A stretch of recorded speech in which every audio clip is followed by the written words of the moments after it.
Hello, my name is James Gleason, and today I'll be presenting RLScope, which is a tool that we have built for profiling deep reinforcement learning workloads. RLScope is an open source tool that you can find on our GitHub page, and I encourage you to download it so that you can profile your own RL workloads today.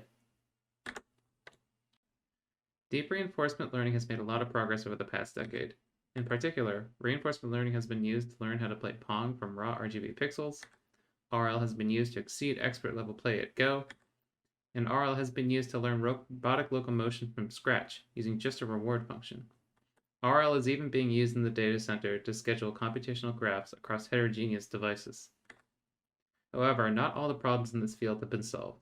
In particular, training time severely limits progress. It takes up to 40 days to train AlphaGo 0 using 4 TPUs on a single machine. A given problem will have to try many different RL algorithms, and for each algorithm it will also have to try many different hyperparameters. Another problem is that the profiling tools that we use today are designed for GPU-bound workloads. In particular, they only focus on bottleneck layers of deep neural network computation, and they only focus on GPU kernel execution time. However, in RL, CPU time matters too. Furthermore, profiling overhead has to be handled. If you don't handle it, it can inflate the total training time of your workload by up to 1.9 times, and can even shift the bottlenecks within your workload. And so you might be asking yourself, why not just focus on supervised learning instead and let RL indirectly benefit? Well, I hope by the end of this talk I will have convinced you that RL workloads have fundamentally different structure, and it must be considered when we're optimizing these workloads. So supervised learning and reinforcement learning, what's the difference? Well, at a very high level, in supervised learning, a Python script will first define a deep neural network architecture. Once defined, mini batches will be read from a large pre-labeled dataset like ImageNet, and these will be used as input for the backpropagation algorithm. In the case of reinforcement learning, we don't have a large pre-labeled dataset. Instead, we have to collect data at runtime from a simulator, in this case the game of Pong, where the state of the simulator is the RGB pixels. We take these RGB pixels and we feed it to the policy we've learned so far to perform inference and decide which action to take. Once we've decided which action to take, we can feed it back to the simulator, and then we enter a new state. Over time, as we do many interactions, we'll collect cached experience in the form of states, the actions we took, and the rewards we've received, which are 0 or 1 if we've lost or won the game of Pong, respectively. From this cached experience, we can form mini batches as input to the backpropagation algorithm. So at a high level, there's really 3 key differences here. First, for training data. Supervised learning has large pre-labeled datasets that we can use to keep the GPU busy by overlapping loading mini batches to the GPU with running mini batches on the GPU. In the case of reinforcement learning, we have to collect data at runtime by interacting with the simulator, which typically runs on the CPU. The training loop for reinforcement learning has a high-level language that's gluing everything together, in particular, inference, backpropagation, and simulation. In the case of supervised learning, the high-level language has basically stepped out of the way after it's defined the neural network architecture. Finally, the neural network size. Supervised learning tends to have very large neural network sizes, whereas reinforcement learning tends to have much smaller neural network sizes. For example, ResNet has 152 layers, whereas in AlphaGo 0, they only used 39 layers, even though this paper came out after ResNet. And so the question you might be asking yourself is, where does an RL workload spend its time? Is it in the CPU? Is it in the GPU? Is it both? At first, answering this question might seem intractable, since there's so many different RL algorithms, there's so many different deep learning backends, and so many different simulators. Furthermore, all of these different parts of the software stack are spread across different languages and different hardware types. However, if we take a single algorithm as an example, such as DQN, even though the exact details between algorithms may differ, fundamentally, different algorithms have commonality in the form of high-level operations that we find in their core training loop. Inference for determining which action to take based on our policy we've learned so far, simulation for collecting data, and backpropagation for updating the policy based on the data we've collected. Using these operations, we can scope the RL software stack and determine how much CPU and GPU time are spent for a given operation. To collect this information, we created RLScope, which is a cross-stack, cross-framework, and accurate profiler for deep reinforcement learning workloads. Using RLScope, we surveyed RL workloads across different algorithm types like on-policy and off-policy algorithms, different deep learning backends like PyTorch and TensorFlow, and different simulators from low complexity like computer games to high complexity like robotics and drone tasks. From our survey, we found that on-policy algorithms are up to 3.5 times more simulation bound than off-policy algorithms. We found that certain deep learning backends can introduce more transitions from Python to the deep learning backend C++ library, and more transitions can lead to more CPU inflation. In particular, we found a 2.3 times slowdown in a TensorFlow eager implementation of an RL algorithm compared to a PyTorch implementation.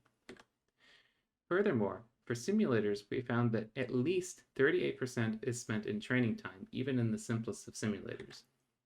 For scale-up RL workloads that try to increase GPU utilization by parallelizing inference requests, even though it will report 100% GPU utilization using coarse-grained tools, unfortunately, the true GPU bound time is actually quite low.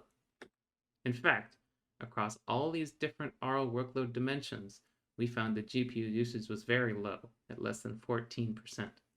In the remainder of the talk, I'll describe to you how the RLScope profiler works, and then I'll go into more detail about some of the interesting findings we found in our survey. When a developer uses the RLScope profiler, they first have to add annotations to their core training loop. Using these annotations, we can collect timestamps when the program runs. These labels are useful since it helps us tie profiler output back to the user's code. In order to get useful insights, we also need to collect information across the stack.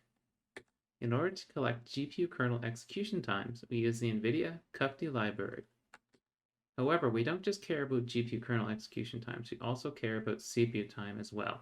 In particular, we also want to collect time spent in deep learning C++ libraries, time spent in simulators, and also time spent in CUDA API calls, which are executed on the CPU. In order to collect time spent in deep learning backends and simulators, we transparently intercept calls from Python to the C++ library and collect timestamps.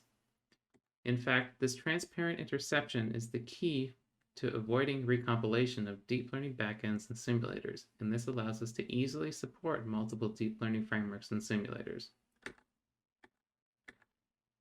Once we've collected this information, we also need to perform overhead calibration and correction. In particular, when collection is disabled, execution time looks something like this. When we enable collection, we actually end up increasing the total training time. So in order to correct for this, we actually need to measure the average profiling overhead. In particular, we take this blue delta of time, and then we can divide it by the total number of collection events. And this will give us the average overhead. Once we've obtained the average overhead, we can insert it back into our event trace so that we can correct for it. Now that we have a full event trace, we can perform cross-stack event overlap. In particular, we want to break down the training time into different operations and resources. To do this, we're going to linearly scan through the event trace, starting with this. In particular, time spent in overhead that is spent in simulation, which we ignore since this is just overhead. Next, we have time spent in the CPU in Python inside of simulation, which we add to our graph. Next, we have time spent in CPU in Python in inference, which we again add to our graph. Next, we have overhead, which we simply ignore. Then we have time spent in the CPU overlap with the GPU, which we mark as blue. Now we have time spent in the deep learning C++ library, also overlap with GPU kernel execution, and so on and so forth until we've broken down the full training time. Now the useful properties of this are that we've done two things. First, we've scoped the total training time to the different resources, like CPU and GPU and their overlap, and we've also scoped the execution time to high-level algorithmic operations.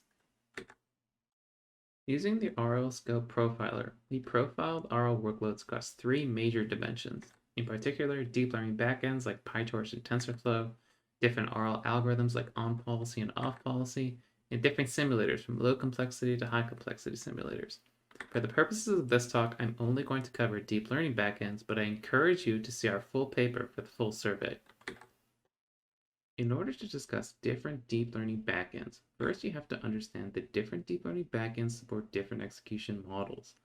In PyTorch and TensorFlow version 2.0, we find the eager execution model, which runs statements on the GPU as we define them. In TensorFlow version 1.0, we have the graph execution model, where the entire computational graph runs all at once on the GPU once inputs have been provided. In TensorFlow version 2.0, we also have the autograph execution model, which is more of a hybrid approach where we can run it in graph mode for performance during training, or we can run it in eager mode during debugging. But the question is, how do these execution models actually affect the total RL training time?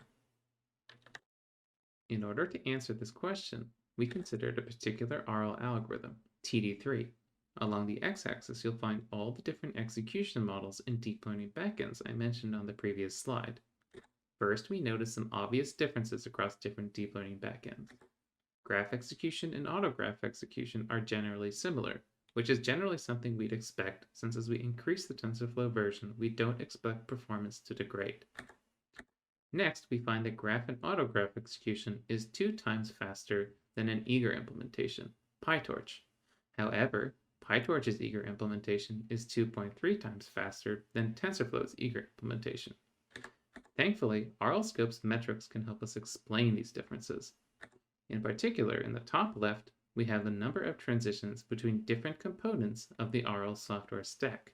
For example, Python to simulator library calls, backend to CUDA API calls, and Python to backend C++ library calls.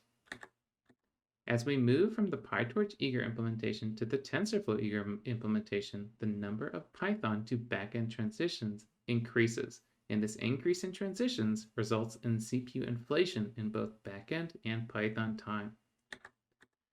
As we look at GPU kernel execution time across all the different deep learning backends in all the different execution models, we find that GPU execution time is universally low at less than 14%. This tells us that low GPU utilization is not an implementation quirk in some deep learning backend. Instead, it is universally characteristic of RL workloads and their structure. Next, to underscore this point, we see that CUDA API call time alone dominates GPU kernel execution time at more than 4 times. So, RLScope's transitions metric can help us explain deep learning backend differences. Transitions can also help us explain bottlenecks in overly abstracted algorithm implementations and sensitivity to hyperparameter settings, which you can find in our full paper and survey. A lingering question, which we are left with at the end of this deep learning backend survey, is whether there is any way to scale up GPU utilization. In order to answer this question, we considered a scale-up RL workload, AlphaGo 0. The general approach in scale-up RL workloads is to focus on the data collection phase of training, which is a simulation inference loop. Scale-up RL workloads make the observation that data collection is embarrassingly parallel across episodes, or in this example figure, games of Pong. So to increase GPU utilization, we can run inference in parallel on the GPU by having multiple simulator instances, each issuing inference requests to their own model, which all reside on the same GPU. In the case of AlphaGo, the simulation is implemented as self-play, where at each step of the simulation, the agent must consider multiple possible moves and resulting board game states, which together form mini-batches that are used as input to inference. So when training AlphaGo, you have 16 workers that could issue 16 mini-batches in parallel, and this is performed over 2,000 games in total. So can we saturate the GPU with these parallel inference requests? In order to visualize the total training time of AlphaGo, we found it useful to create a custom visualization that works for multiple processes. On the y-axis, we have the total training time, which runs from the top of the screen to the bottom. Within the plot, we have subplots for each worker process. The green bar shows the total time spent executing on the CPU, whereas the blue bar shows GPU time, which is actually quite small here. The red bar shows the overlap of these two resources. Of course, we have more than one worker, we actually have 16. We also overlay coarse-grained metrics like utilization of CPU and GPU. Interestingly, we find that only 20 seconds are spent executing on the GPU within each worker process. Furthermore, we find that GPU utilization reported by NVIDIA SMI is 100%. These seem to contradict each other. However, when we look at the documentation for NVIDIA SMI, we find that GPU utilization is computed using a sliding window. So if we have a window size of 1 second and we break it into 1 millisecond bins, if you have very small, short kernels executing within each bin, the entire bin will be counted as having a GPU kernel running. When you compute utilization over this bin, you'll end up overestimating the actual GPU utilization. Hence, common coarse-grained tools like NVIDIA SMI can overestimate GPU utilization, whereas RLScope provides the true GPU-bound time. In summary, we described RLScope, a tool for profiling deep reinforcement learning workloads. RLScope collects information across the stack in order to break down training time into different operations and resource types. Since RLScope collects information transparently across the stack, we can support multiple deep learning backends and simulators. From our survey, we found that different deep learning backends have more transitions from Python to the deep learning library, and this can account for increased CPU inflation by as much as 2.3 times in equivalent algorithm implementations. We also found that scale-up RL workloads that try to increase GPU utilization by running parallel inference requests can actually inflate GPU utilization metrics, whereas RLScope reveals that the true GPU time is actually quite low. For additional results beyond this talk, please see our full paper. GPU usage is low across all the workload dimensions that we surveyed at 14%. This shows that RL workloads are fundamentally different than supervised learning workloads, and that low GPU utilization is characteristic of these workloads. RLScope is an open source tool that you can find on our GitHub page. I encourage you to download it to profile your own RL workloads today and make your own insights. With that, I would like to thank my collaborators, both at UofT and at Harvard, for making this work possible. Thank you for your time.